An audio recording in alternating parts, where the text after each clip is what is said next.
Get the home field advantage every time with Fairfield by Marriott, official hotel partner of the NCAA. Whether you're a student athlete working toward your championship dreams or your team's biggest fan, Fairfield by Marriott has everything you need to get ready for game day. From comfortable guest rooms to complimentary hot breakfast, Fairfield is part of the Marriott Bonvoy portfolio of hotels and official hotel partner of the NCAA. Visit fairfield.marriott.com to book your next game day stay.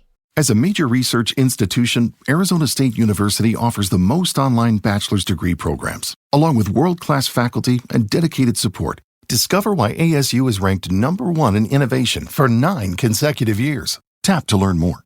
Welcome to Orioles on the Verge. This is Zach Spedden, joined as always by Bob Phelan and Nick Stevens.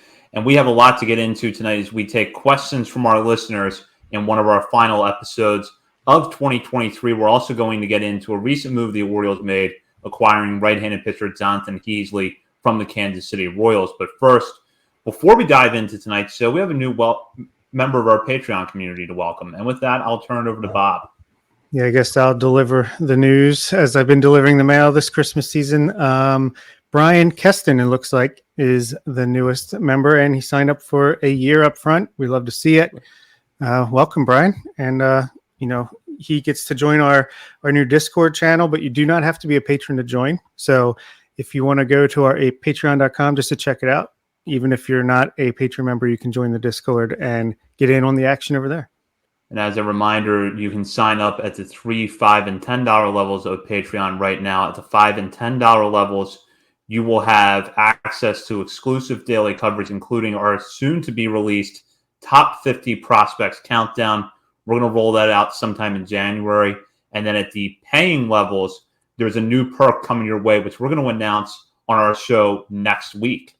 So you're going to want to stay tuned for that. In the meantime, though, we'll talk about big on-field news that the Orioles made in the past week. We're on-field news. I wouldn't say it's big, as they acquired right-handed pitcher Jonathan Heasley from the Kansas City Royals in exchange for right-handed pitcher Cesar Espinal.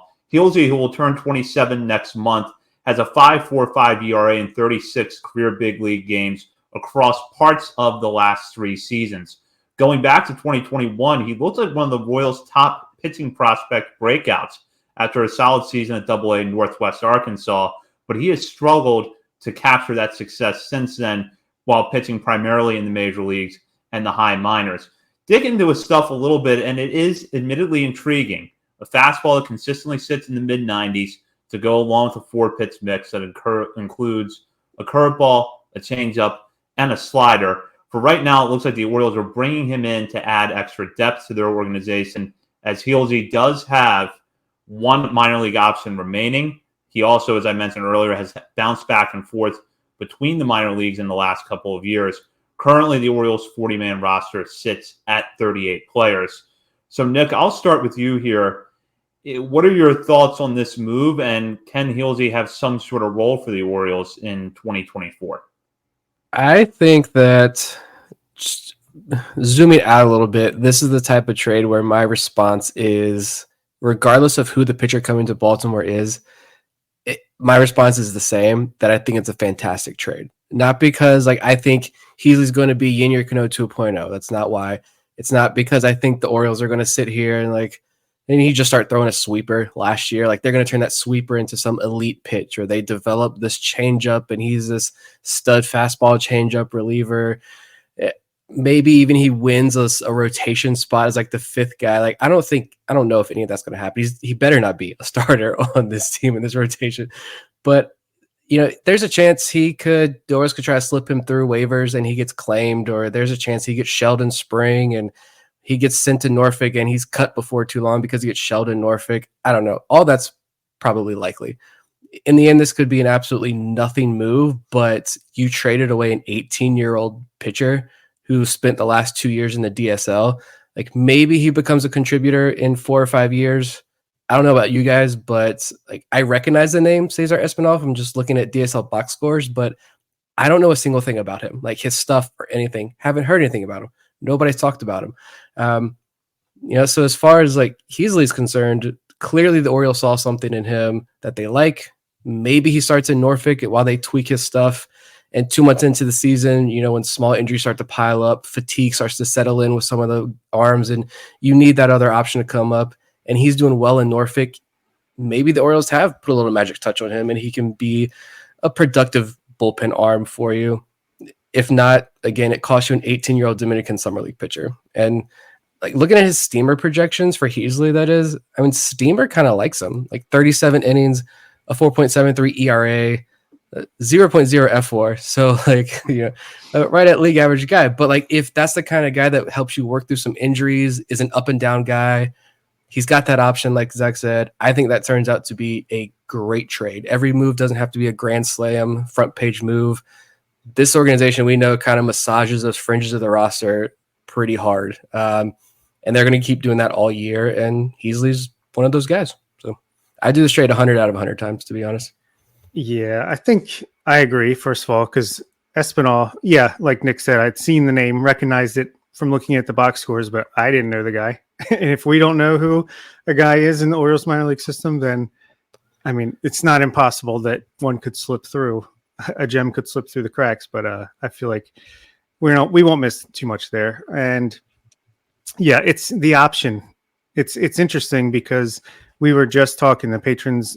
Well, I can't remember if it was the WhatsApp or the Discord, but we were just talking about how the bullpen could get interesting for the Orioles this year because there's a lot of guys who don't have options anymore. And Michael Eisen Company, they don't seem like the type of front office that necessarily wants that in their bullpen. You want some guys that can go up and down, some spots that you can maneuver with. And then what do you know? They acquire a relief pitcher or a pitcher with an option. So that was interesting. I like that. I mean, I saw Alex Fast had some interesting stuff to say about his stuff plus and his pitch mix. And I feel like anytime a pitcher is acquired, not even just the Orioles, anywhere, there's always something you can find where there's, if he could do this, or this is interesting, maybe they can, there's always that. And I'm sure that's what the Orioles are looking at too. But yeah, I mean, he could either not make the team and get waived and claimed off the 40-man at some point in spring training, or he could, make it through spring training, look impressive, make it as the last reliever that makes the team and, make his mark, maybe be an up and down guy, anywhere in between. But yeah, this is what the Orioles do. And this is how you build a bullpen other than signing the Craig Kimbrels and other, expensive established relievers, is you throw darts and you see what sticks. And the Orioles have done it in the past and it's worked out pretty well. So I think that will continue no matter how good the team is overall. I sort of see Heasley slotting into a Spencer Watkins type role where he's a right-handed pitcher up and down who could possibly be a spot starter for you, or he could come up and give you some innings out of the bullpen if the guys that you have are just tired. And if you look at his numbers, there's two things that jump out at me. Number one, the fastball velocity averaging just under 95 miles per hour last year at the major league level. Guys that throw mid-90s from the right side are not a rarity at all in today's game, but it at least gives you something to work with. And on the other side, his home run to fly ball rate last year at both levels, the major leagues and AAA, was high. It was astronomically high at the major league level at 22.7% in just 15 innings. And then 16.7% in 94 2/3 down at AAA Omaha. There's room for that to come down a little bit. So if you want to look at an area where his numbers could be better next year, it's on having more luck with the fly balls. I think for the Orioles, the question is going to be, can you get him back to where he was in 2021 when he was striking out a lot of batters at AA? He had a K per 9 that year of 10.25. And for the most part, he hasn't really come, other than a brief stint in Omaha in 2022, hasn't really come close to approaching that again. So I think you have to wonder, can the Orioles find something that's going to allow him to generate more swings and misses? Yeah, it's something to talk about right now because nothing else is happening. Hopefully the bigger moves do happen, but if anything, it gives you something interesting to look at here in December as we're approaching Christmas time with really no other news going on. The Orioles do have a good track record though, and they all don't work out. But like I said, if anything, if at worst he's just depth down in Norfolk and can give you a week or two of a couple of good relief outings in case of an injury or the bullpen's just taxed and needs a break and he's the extra arm. If that's all he gives you, again, it's a great trade because you gave up someone who I don't think this system is going to really miss at all. So, and with that, now we're going to jump into the mailbag portion of the show. And at some point during the mailbag, we are going to touch on the big news of the week, which is the Orioles and the state agreeing to a lease extension for Oriole Park at Camden Yards.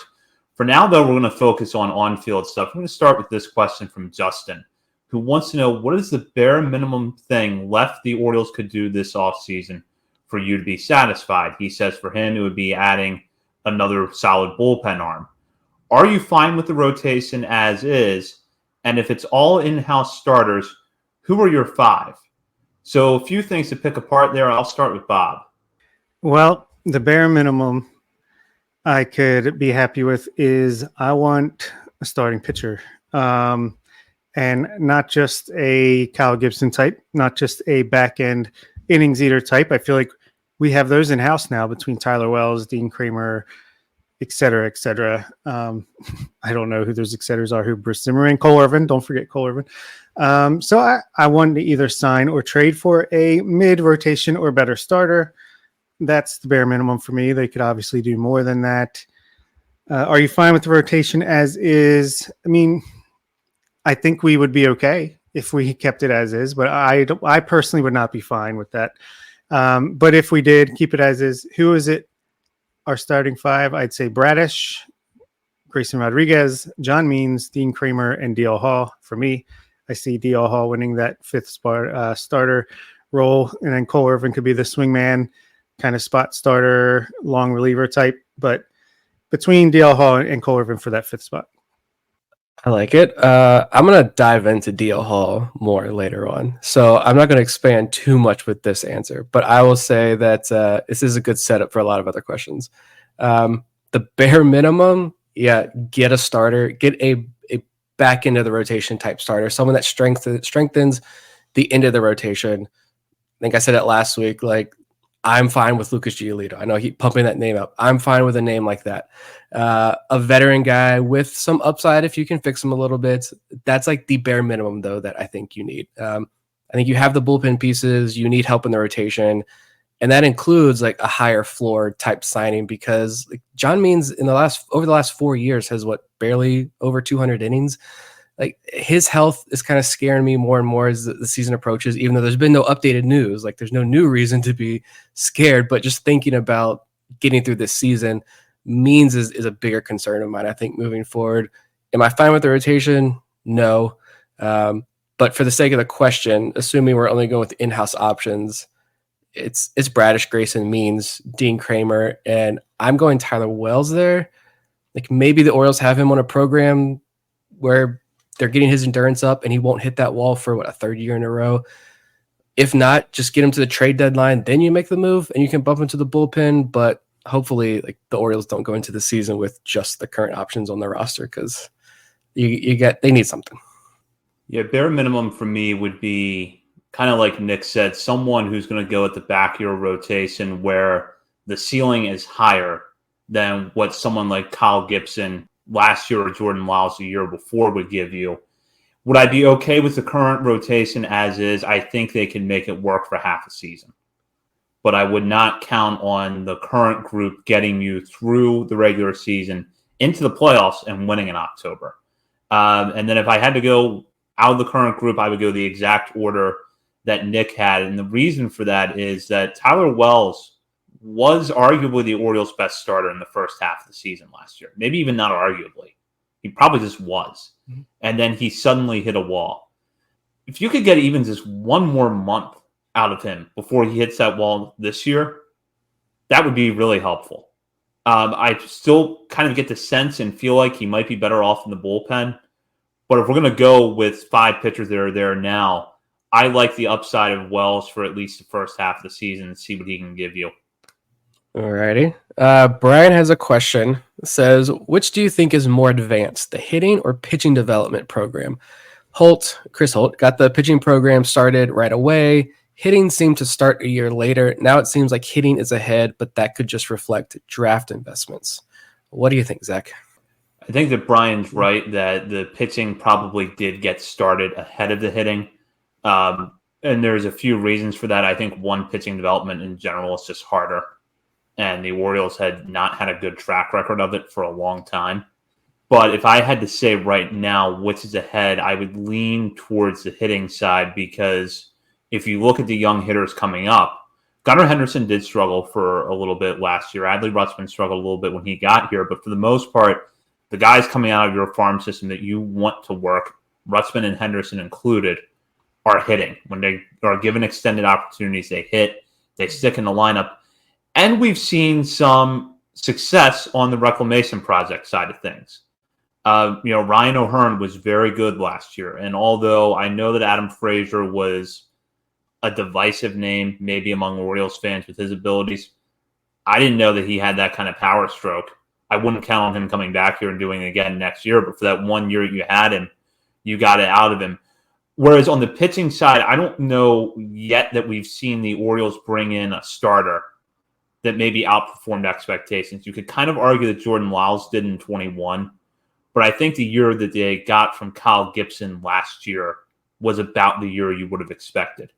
What would probably pull pitching ahead of hitting, because I don't think the gap is very wide, what would probably pull pitching ahead of hitting is one of either Kyle Braddis and Grayson Rodriguez just becoming absolute hands down one of the best 1-2 combinations in baseball, or those guys continuing to develop at a steady pace, and then someone you bring in through trade or through free agency being fixed and emerging as a really good option. And I know that a lot of people right now are thinking about Dylan Cease and whether they could fix him after last year. That's just one name, though. Yeah, I think both are the best they've ever been in the history of the organization. I think, well, that's just plain to say because it's always going to get better pretty much.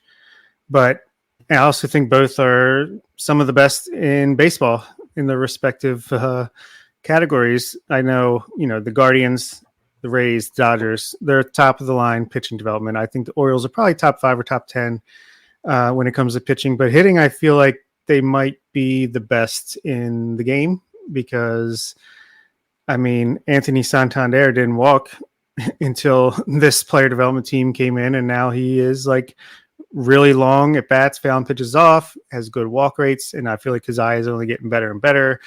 Like you said, Ryan O'Hearn, this is a guy that people scratched their head when we traded for him.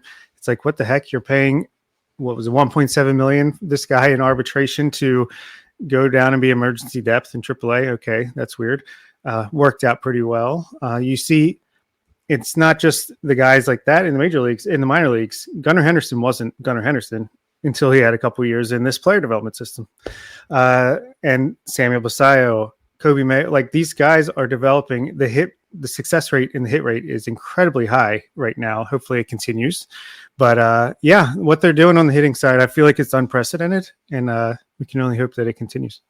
Yeah, we're getting really spoiled with the success rate of so many of these prospects, to be honest. I'm waiting for that to come, fall back, regress a little bit there. But like I said, hopefully not. I do think the hitting development has been kind of far ahead of the pitching from the start. And because not when you just look at prospects, but like Bob was talking about, Santander, it's tremendous improvement at the major league level over the last couple of years. And they've had some successes in the big league level with pitchers. Like Zach just mentioned Spencer Watkins, maybe easily filling that role.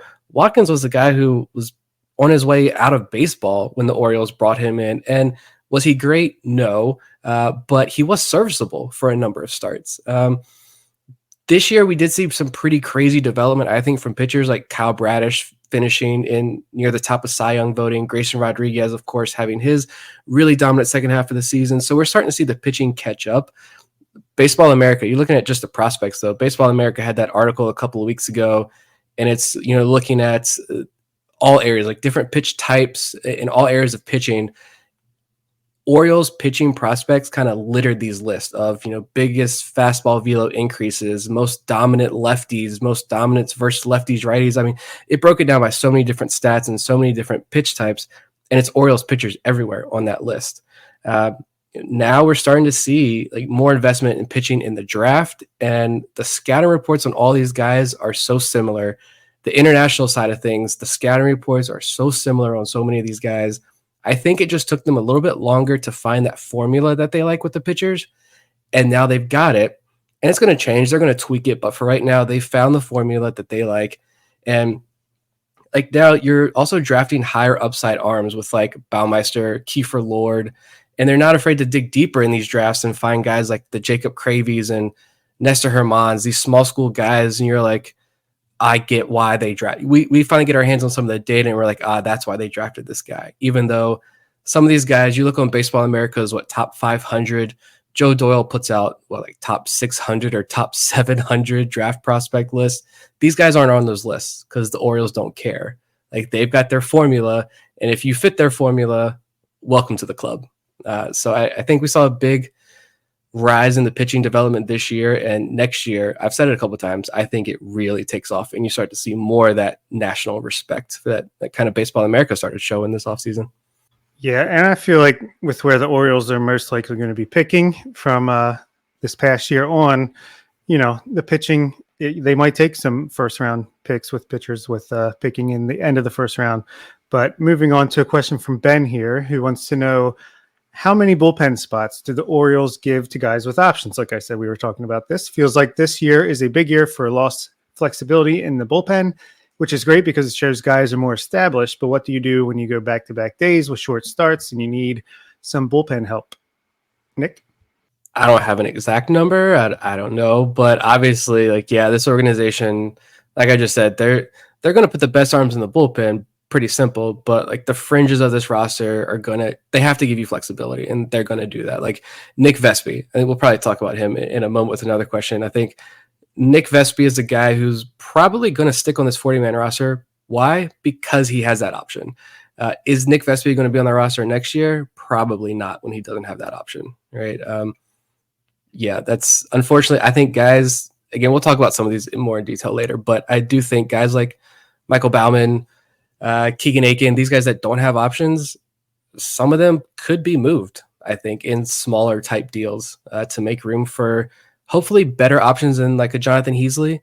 But yeah, it's if you don't have that option and you're a fringe roster guy, I'm sweating right now, or I'm coming out spring training firing because I've got to really fight to keep that spot on this roster, I think. So I pulled up Roster Resource, and I'm looking at the players that they list as either having 0 options or NA, which I think means the player would have to agree to be optioned. So that's where someone like John Means would belong. That's not an issue with Means. So I'm looking at the group right now of the guys that could stick on the opening day roster that have 0 options. Cole Irvin, Jacob Webb, Cionel Perez, Michael Baumann. I would guess that at least 3 of them are in the bullpen at the start of the year. So that's kind of where I would go with my baseline. And then Colomb, I think, would fall into that camp where he could refuse an option. So really at that point, you're looking at 4 guys out of your bullpen that don't have options. That's kind of where I would settle in. As for how that shakes out over the rest of the offseason, I don't know just yet because I don't know that I see a scenario where you have Jacob Webb and Mike Baumann and Tyler Wells all in the bullpen at the start of the year, and Baumann and Webb don't have options. So that's something the Orioles are going to have to consider. But I would say that you're going to start with at least 3 or 4 guys in the bullpen that don't have options.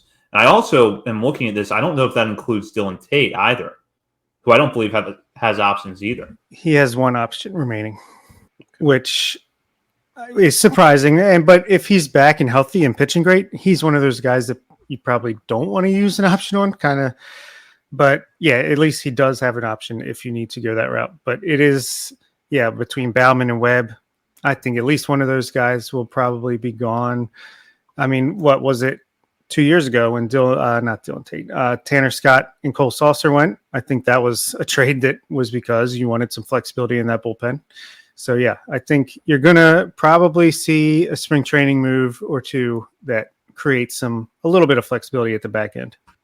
We'll go a question now from Dr. 2K. In an effort to get starting pitching, which prospects would you trade to maximize prospect investment? I'm going to start with Bob on that one. It's tough. For me, it's you're not getting Holiday, Mayo, or Basayo unless you're like, make me a stupid offer that no one could possibly refuse. Anyone after that is on the table. As far as maximizing, I would say Westberg is not a prospect anymore, but maybe between Ortiz and Westberg, and I know we keep lumping them together, they're not really that similar of players, but maybe one of those, maybe Norby. I hate to say it, just because it's very crowded right there, and defense is a bit of a step behind. And then maybe one of the outfielders between Fabian Beavers and Haskin and those types of guys. So yeah, I think there's room between those guys to go out and get someone pretty decent. And you can also mix in guys from the major league level as well. Yeah, Holiday's a no, obviously. I'm not like 100% Mayo and Basayo are untouchable. Like, if it's Mayo, I do understand why they would trade him, because I think the Orioles have put an extremely high price tag on him, and they're going to refuse to budge on that price tag, and rightfully so. Like, the biggest thing with Mayo is, like, if I see one more person say they should trade Mayo because he's a right-handed hitter, I'm going to lose my mind. They didn't move the wall back 150 feet and make it the height of the green monster. Like, we can calm down and have right-handed hitters in this lineup. Mayo's age, his performance, the hitting data, like all that makes him incredibly valuable, both in a trade and for this ball club. So with Basayo, I'm okay if they pull a major deal and it costs Basayo, but just like Mayo, like, you better put a monster price tag on him and don't budge, because he's 20 years old and in Double-A and putting up numbers that sometimes I can't even comprehend how good his 19. numbers are. Yeah, and he's still 19. Yeah, I'm making him older than he is. It's even more mind-numbing, some of the numbers that he puts up with his age and his position. So I would prefer to see both those guys in an Orioles uniform, and there are roles for them on this roster moving forward. I would think something popping up over here. I would have to imagine, like, you can have Cowser or Kjerstad headline a package. Like, they are MLB ready guys. And I know some people have kind of soured on Cowser because of that small sample size, but Cowser is the 14th ranked prospect in all of baseball in MLB pipeline, I think. I know there's a lot of people who have soured on him again, but like, Kjerstad's also the 24th ranked prospect on MLB pipeline, I believe. Both these guys are in like top 20, top 30. So they're legitimately some of the best prospects in baseball. And ideally, Cowser, in my opinion, Cowser starts to settle in next year. The power that the Orioles believe is there starts to shine. He can handle left field. He can play center field if you need to give Mullins a rest, or if, God forbid, he gets hurt again, has to miss some time. Kjerstad, that power, I think a lot of teams are going to really fall in love with that. And I think he could be a headliner. Like, package Kjerstad with, he's a top 100, top 20, top 25 prospect there. Package him with another top 100 prospect in, a Connor Norby or Joey Ortiz or Jordan Westberg, who's already played a good bit in the majors. Add in a couple high ceiling DSL, FCL kids, and you can't tell me like that's a solid foundation for a trade for like any starter you want. Yeah, if you want a pitcher, Dean Kramer, McDermott, Povich, I'm fine with trading one of the prospect pitchers to get a proven guy. If you want to throw in Dylan Beavers or Mac Horvath, like, I don't know what that extra piece would be, but I think Kjerstad or Cowser headline a package can get you a pretty good starter. Yeah, I agree. I could see a team being more interested in Cowser if they believe in the center field defense, or if they believe it's at least passable for the time being, and that if he eventually moves over to a corner, the bat's going to play there, which I think the bat is going to play in a major league lineup regardless of where he is. And then I would say that Joey Ortiz is another guy, if you want to look beyond those top three of Holiday, Mayo, Basayo, of someone who could really maximize the value of the trade, because he is a very good, if not elite defender at a premium position in shortstop, and he has good batted ball data. He hits the ball hard. There's not a lot with Ortiz at this point that you can look at and say that he's not at least going to be a guy who sticks around the major leagues for a long time. Might not be a perennial all-star, but he's going to stick around for a long time and have a good career. So I would think the two potential up the middle prospects with some upside on offense is a great foundation for a trade. And then I would even say that if you want to make a package more enticing, guys that are a little overlooked right now, like Kyle Stowers, could do that. Because if you're a bad team next year, what does it hurt to stick Kyle Stowers in right field for 60 games and have him DH another 40 and just to see what you have? That something like that wouldn't hurt. So I wouldn't sleep on wild cards like that as possibly making a trade package more appealing to a team. Well, I mean, they didn't give Ortiz a real number, and he stayed in AAA all year. So I think we're overhyping Joey Ortiz a little bit there. So calm down. Moving on to the next question from Vivek. Shout out Vivek. Just got married. Loyal patron and longtime guest of the show. He has a question here. Looking at the current 40-man roster, who are some current candidates you do not expect to remain on the roster come opening day, Bob? Yeah, congratulations to Vivek. That was awesome to see. It seemed like everything went well as I'm buying myself a little bit of time here. Look at the 40-man roster. I definitely think Keegan Aiken, no options and no good, so probably not going to make it very far. Bruce Zimmerman, I'd say, is towards the bottom of the barrel. Jonathan Heasley, this guy we just claimed, I heard about it somewhere. He's probably, close to going through another round of waivers at some point. Maybe on the offensive side, Sam Hilliard or Ryan McKenna, because they don't have options either, and I don't know if you can have both of them. So, wait, does McKenna has? I don't think he does, right? No, I don't. Yeah, think that's so. Yeah. I'm starting to lean McKenna, but once the season gets here, he might not be on the 40. Yeah, I think Bob pretty accurately spotted the guys that aren't going to be on the 40-man. The only other ones I would throw in there is that I do think the possibility of having to carry Webb, Ballman, and a couple of other right-handers on the Major League roster could force the Orioles to make a tough decision. And then in the infield, there is still that possibility that one of Ramon Urias, Jorge Mateo, or Joey Ortiz is moved in a trade this offseason. I don't think that is as big of a slam dunk as it's being made out to be, but it still seems like a realistic possibility that one of them is moved. Yeah, I don't have anybody new, I think, on my list. I didn't think about like trades. I just looked specifically at DFAs, but I don't see how Bruce Zimmerman survives another offseason, to be honest. And then he just had core surgery or some type of midsection surgery or something. I just don't see how he survives another offseason. I'd mentioned Mike Baumann. I could probably see him being moved more so because he doesn't have options, right? So if he doesn't have options and you want to move him for a guy that maybe does or whatever, I think Baumann can probably get you a little bit more out there on the market to the right team that likes this stuff. And I'm really curious to know how the Orioles view him internally, to be honest. I have a sneaky feeling that if you're not a Keegan Aiken fan, you're probably going to be disappointed when he's on the roster next year. Maybe, hopefully, that's just like a reverse psychology thing that he does get the boot. And yeah, either you're not going to keep McKenna and Sam Hilliard on this 40-man roster. So I think maybe they try to slip one of them through waivers. I don't know, but you can keep one, but I don't need two of them. So yeah, I think those are the obvious candidates there. Okay, now we'll go to Bobby. Hey, nice name.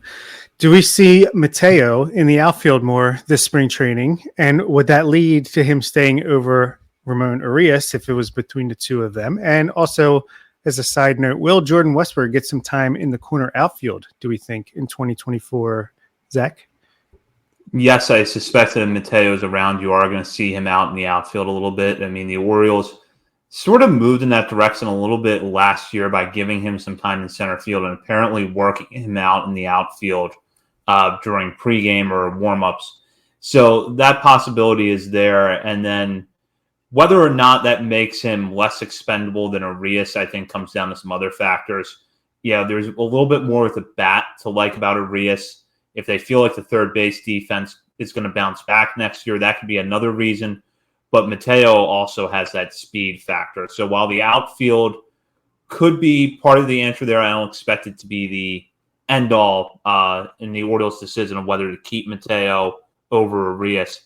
And then as for Westberg, yes, I would suspect that you try to do what you can to work him in the corner outfield because you made that part of his development in the minor leagues. And in theory, you would want to keep his hand in it. Maybe that means that he plays left field at some easier ballparks on the road to play left field. But in some way, shape, or form, I think they try to give Westberg occasional exposure to the outfield. Here's my thing with Mateo. I don't need him on this roster anymore. I don't. I know Mateo stands are hardcore. I'm just not one. Like, I don't need him playing in the outfield. Like, he barely cracks a 600 OPS the last couple of years. I think the defense is replaceable, and that's a real testament to his replacement options because Mateo's defense is good. The speed is 99th percentile in baseball. That is great. I get that. Understand that. And I said right after the playoffs that, having a player like Mateo on the end of this bench was fantastic. That's super valuable come the playoffs. But you know who can be that option for the Orioles at the end of this year if they're back in the playoffs? Enrique Bradfield Jr., the guy who was drafted with 80 grade speed, 80 grade defense. I don't need his bat to be ready by the end of the year for him to make a difference and wreak havoc. I think that roster spot can be better utilized with a more offensive power. Like, get rid of Mateo. Yes, give Westberg some time out in left field. He can play a very good second. He can play a very good third. He's athletic enough. I don't know about you guys, but for whatever reason, I've had this image stuck in my head whenever we talk about Westberg. I don't know why it got there, but for whatever reason, whenever I think about Jordan Westberg, I get like I think of JJ Hardy type player, but he's not that at all. He is super athletic, can super handle left field, even at home, I think, with some reps and some practice, of course, but he can move around, gives you very good defense at multiple positions. You keep his bat in the lineup, and you put Joey Ortiz on the roster as the utility guy. He's got the defense to replace Mateo. There's still speed in this lineup. If Cedric Mullins is healthy, he can swipe bags. Gunner's 85th, 86th percentile in baseball and sprint speed. I think some of the backup outfield options are true center fielders like keep Ryan McKenna or even Sam Hilliard. Hopefully Kowser breaks out. He can play center field for you as well.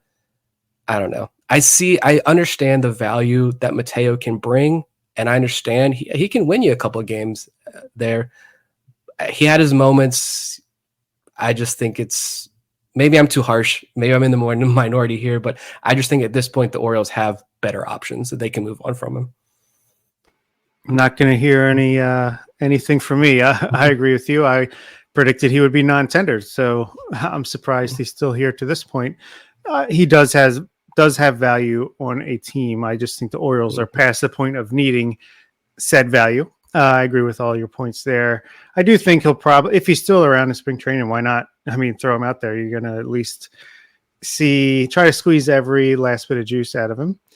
Jordan Westberg, I agree. Like, his defense is either better than I thought or it improved a lot the past year or two. Like, behind the scenes, just missed my radar.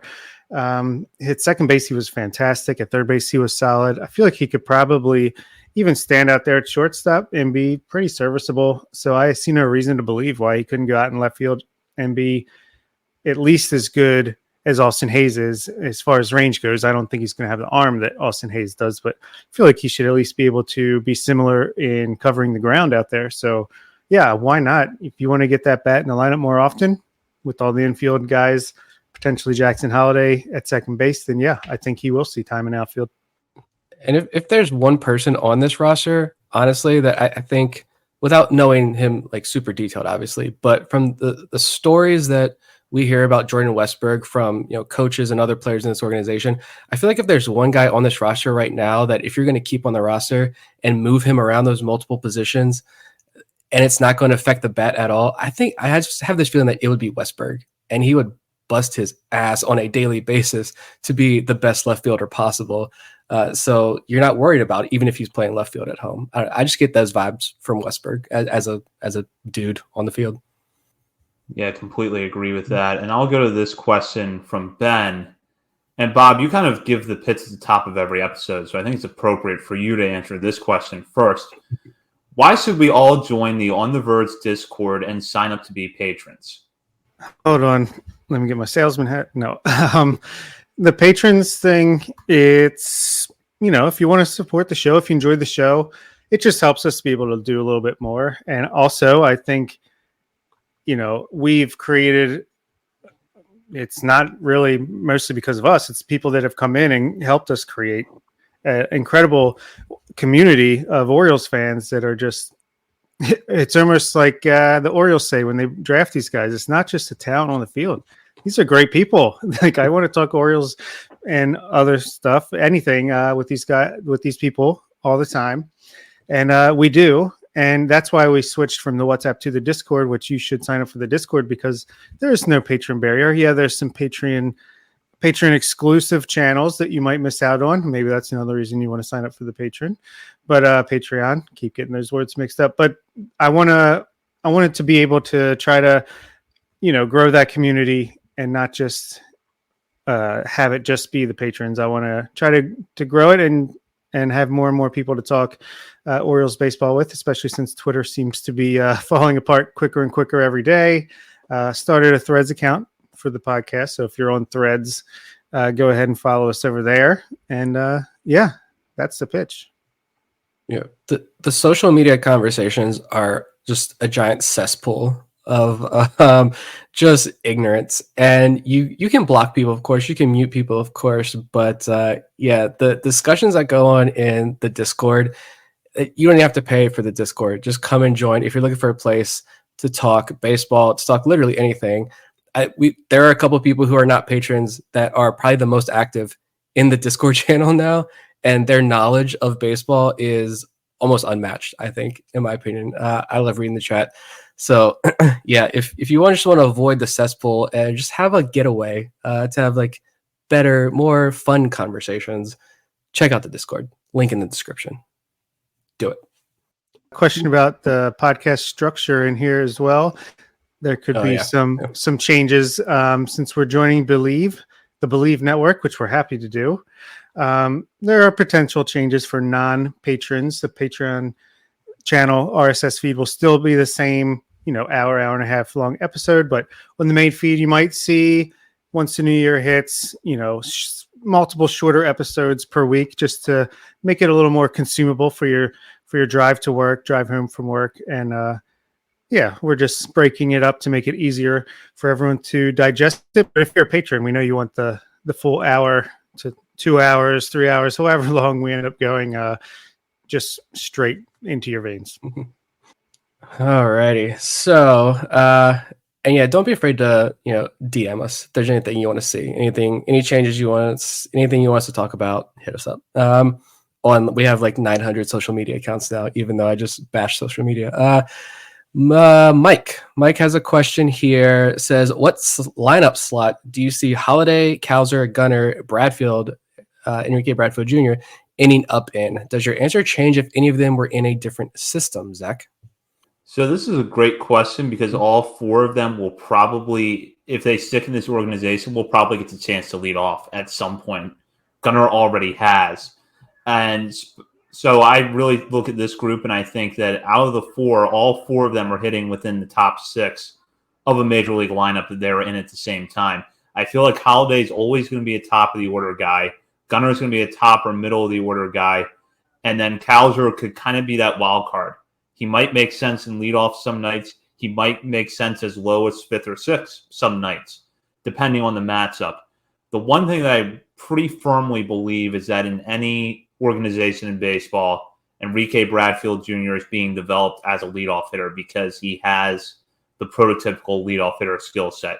Great strike zone judgment, good contact skills, elite speed. So in any organization in baseball, including the Orioles, he's being developed as a leadoff hitter. And if everything works out the way that we hope it will with Bradfield, he will be the Orioles' permanent leadoff hitter once he arrives and gets settled in the major leagues.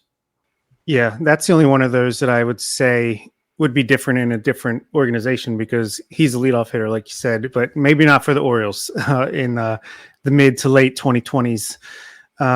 Jackson Holiday, just perfect, absolutely perfect leadoff hitter. The same thing as Bradfield. He's fast, incredible swing decisions, gets on base, but he also has a much better hit tool. He's going to have more power. So Holiday number 1.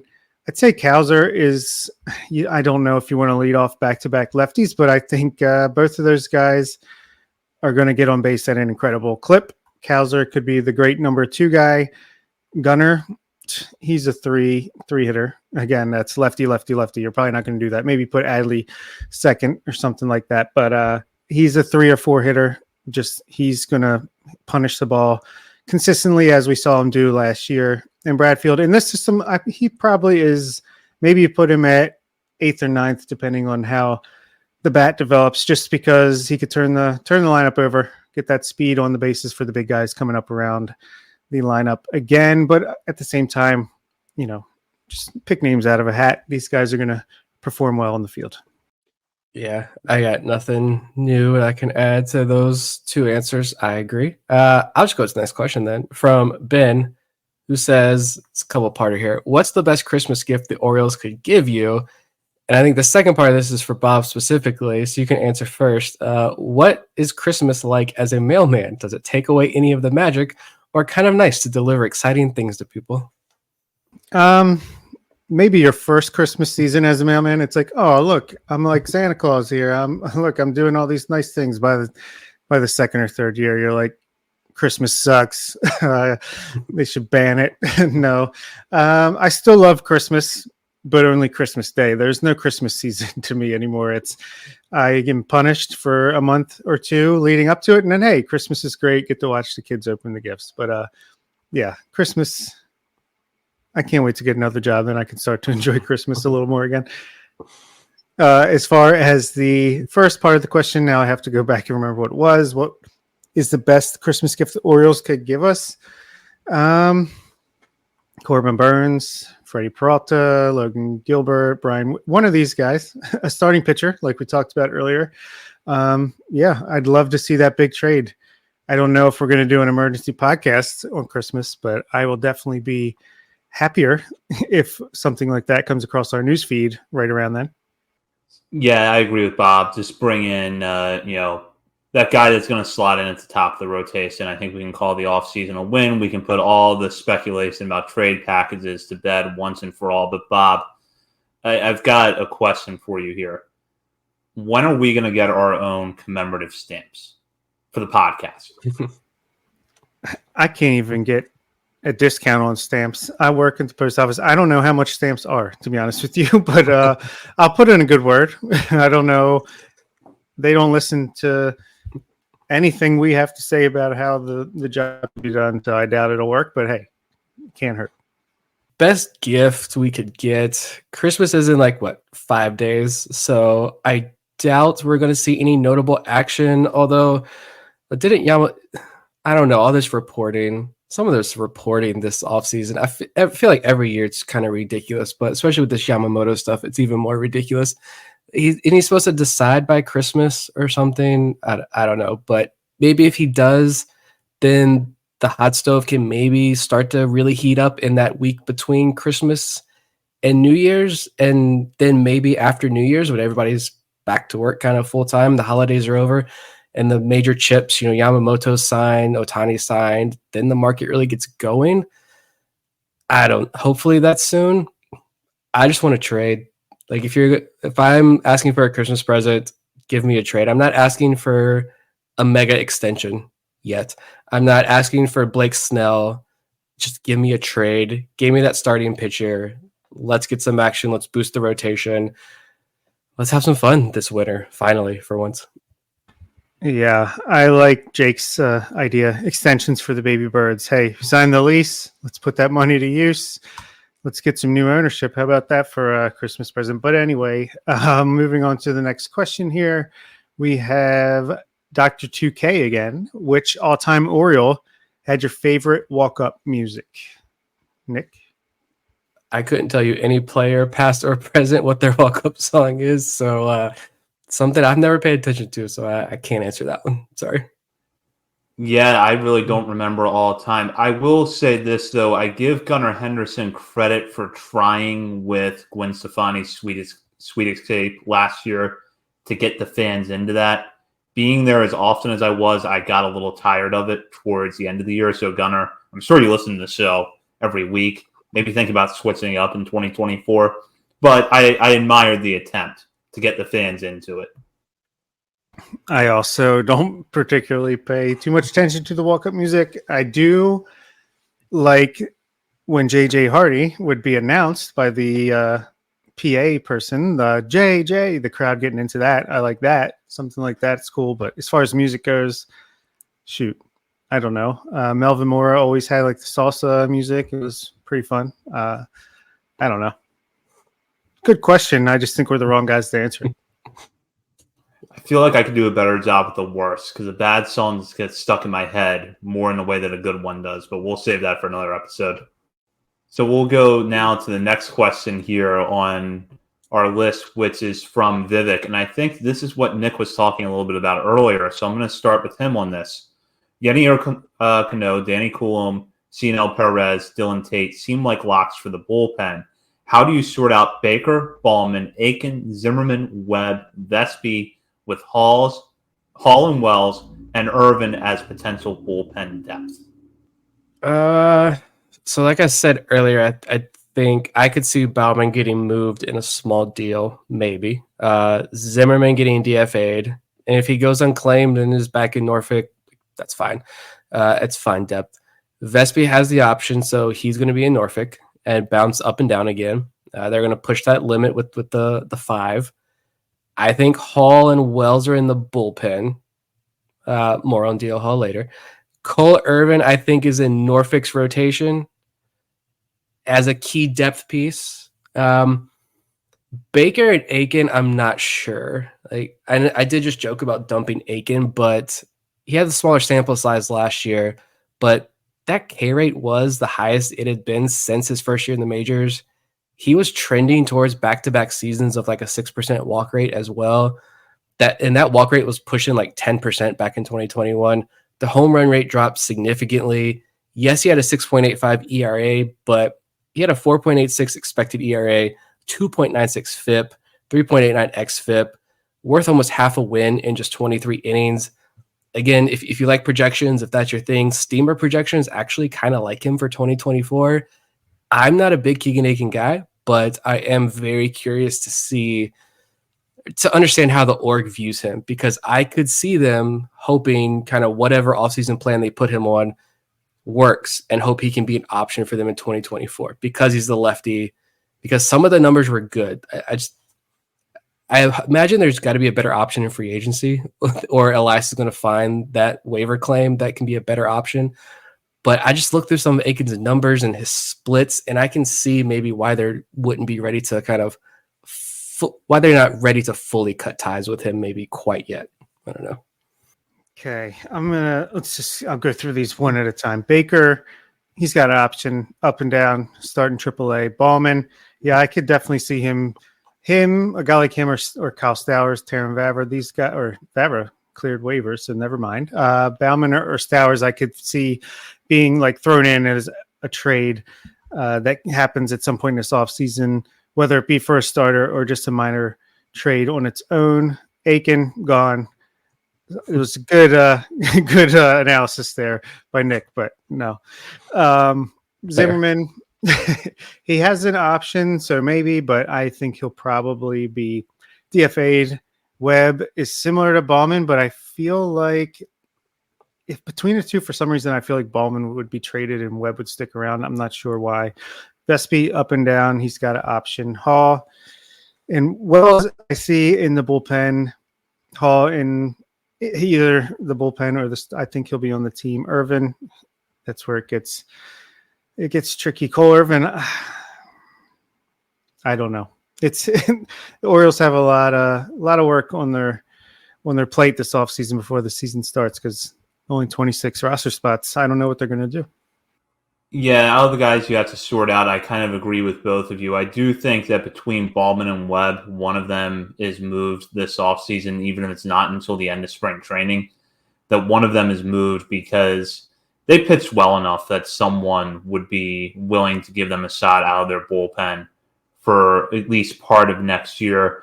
And then Irvin, I think that if he sticks, it's going to be as a spot starter, bulk innings guy. So not really in conflict with Perez, who's going to continue to be your later innings lefty, and Hall, who honestly I think if he doesn't make the rotation, is going to be thrown into that back end of the bullpen role. I don't envision a scenario where DL Hall goes into spring training, fails to make the rotation, and is sent to Norfolk to continue starting, or goes to the bullpen as a long man. I think that if the Orioles decide he's not to be a starter, they're going to plug him right back into that role they had him at the end of last year.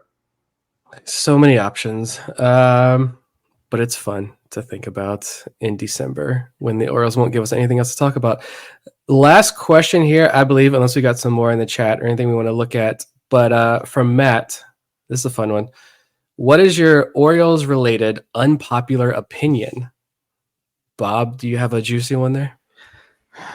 Go to Zach first. I got to think of something good. I can't.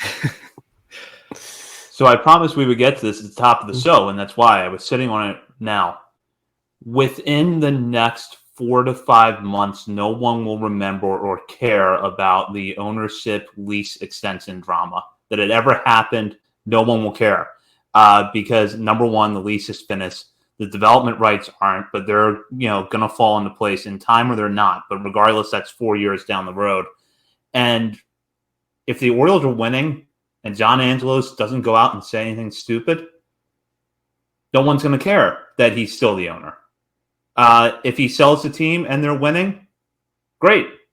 It doesn't really matter. I think that and I understand it. I'm not criticizing people for having some anxiety about this. But for all the huffing and puffing there has been about the lease and the ownership situation over the last 6 months is going to be forgotten like that. And from the looks of the renovation plan, if some of that falls into place, it's going to make the ballpark better going forward. So I think that this will have been a lot of anxiety for, in the end, something that doesn't matter that much. That is a great call. I think that's absolutely true. It's always one of those things where it's like, oh my God, the lease isn't done. They're going to move. And then obviously the lease gets done and no one ever thinks about it again. Yeah, that makes too much sense.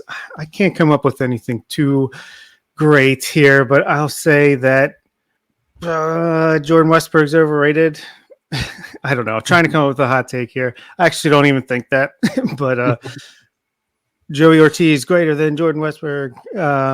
Basically, I think Joey Ortiz is going to cement himself as the everyday Orioles shortstop in 2024.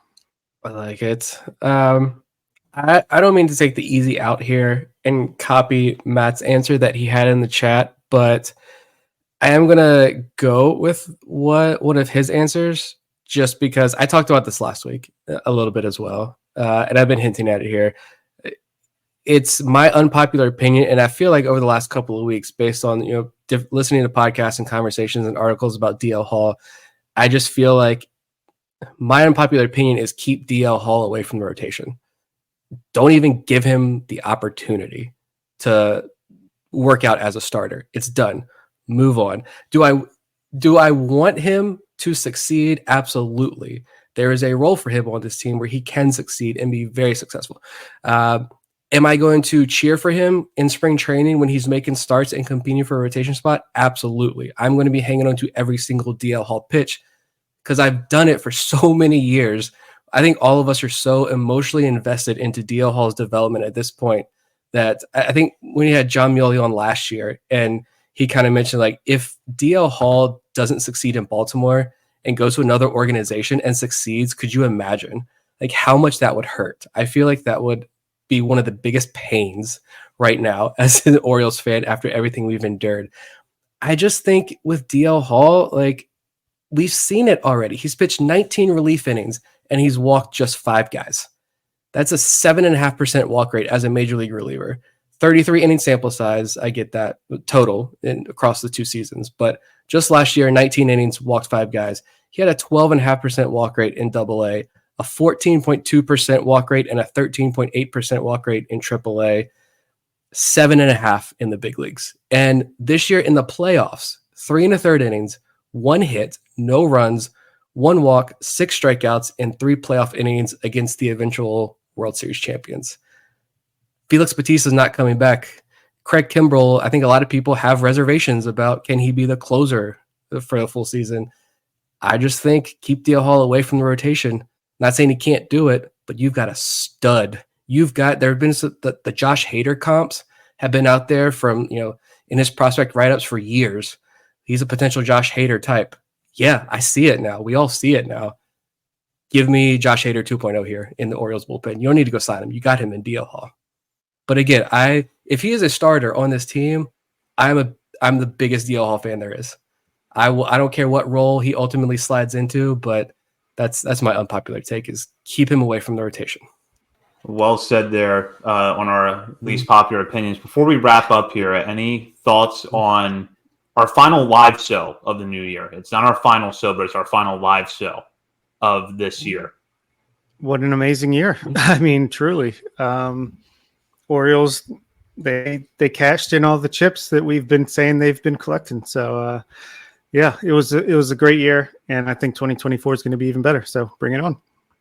Yeah, I mean, we can get mushy in our next episode that we're going to do, the Christmas week episode there. But yeah, for the people that watch live, it's awesome that people care what we have to say. I'm amazed every single week that people keep tuning in. I look at the number of people who listen on a weekly basis. It always blows my mind. So yeah, thanks for joining live all year. The Orioles are one of the best teams in baseball now at the major league level, yet people still want to hear about the prospects, and that's awesome. So shout out to everybody listening. And we're going to dig into all of that more next week in our 2023 year in review. I know that's one of my favorite shows that we do on a year in and year out basis. So you're going to want to check that out when it is released next week. In the meantime, you can find us not only at our Patreon community, but on social media as well. We are on X, Instagram, Facebook, TikTok, YouTube, and Threads now. So you'll want to check those out, and check out the other podcasts on the Believe Sports Network. For Bob Phelan and Nick Stevens, this is Zach Spedden. You've been listening to Orioles on the Verge.